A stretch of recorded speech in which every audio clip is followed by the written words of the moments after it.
Good afternoon, everybody. So, Celebration Friday. I wonder what's on your list for this week. Did you see that thing about the pool van? Great stuff from Alan and Jane. They've got their own van with a bit of logos on the side. All looks very cool.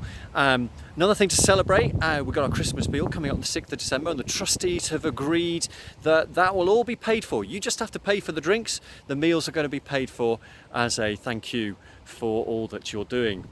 Nice one for a Friday. I'm hoping we're going to see a little bit of celebration coming from the CMA team, some of whom are off at the CMA conference this weekend. So you're seeing this on Monday, so hopefully they got back safely. But that hopefully will be a bit of a celebration of all the good things that CMA is doing. And actually, I want to celebrate the fact that so many of you have filled in that little questionnaire about our culture and values, and to celebrate the fact that so many of us think that we demonstrate our values externally to those who we work with really well. That's great news, and I'm glad you said that. But I'm also really grateful for some of the comments about some of the other stuff, some of the areas where we need to work harder about feeling connected across all the different teams. Thank you for the ideas you've put into that, and I'll come back to you with a really good summary. I'm here at Moorlands Bible College because I've had two really great conversations this week. One with a church leader in Christchurch who's all over things like safe sleep. So David and the team are putting on some briefings in the coming week. Had one last week and two this week about safe sleep. So that's about us having responders, people who can respond to those who are getting into a safe bed for a night, to provide them just with that, hey, are you okay?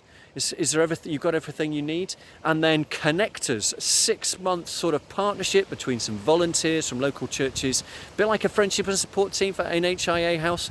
Well, we're going to set off on the journey of that over the coming weeks, and so we're getting people to sign up to become Connectors and responders as part of Safe Sleep. Briefings this week. Let David know if you or any of the people that you know would want to come along to that. The reason I'm here at Moorlands, I've just had a really good meeting with the director, Andy, and we've been thinking in the We're Here network with Sabina, actually maybe it's time now to be asking the churches right across the area, how are we doing on providing material, relational and spiritual hope for those who we are in connection with? Such a big need at the moment in the conurbation. How can we respond to that? And actually the first step maybe, rather than just trying to work with individual churches, maybe to do what in, those of you know about appreciative inquiry, maybe look it up.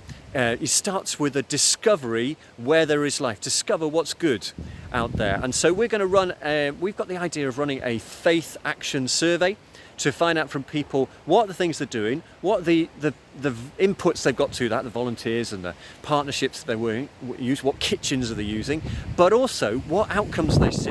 How many people are they seeing in churches actually getting out of material need? How many people feel they belong now? And also, of course, how many people are actually believing in God through the work they're doing? So more on that to come.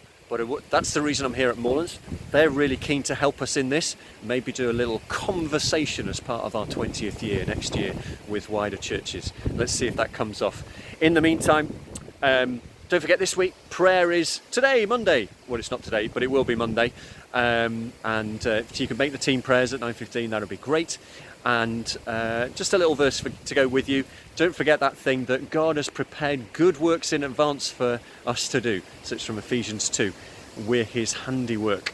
Thank you for being his handiwork. Thank you for all that you are doing and all you're going to do. Have a good week.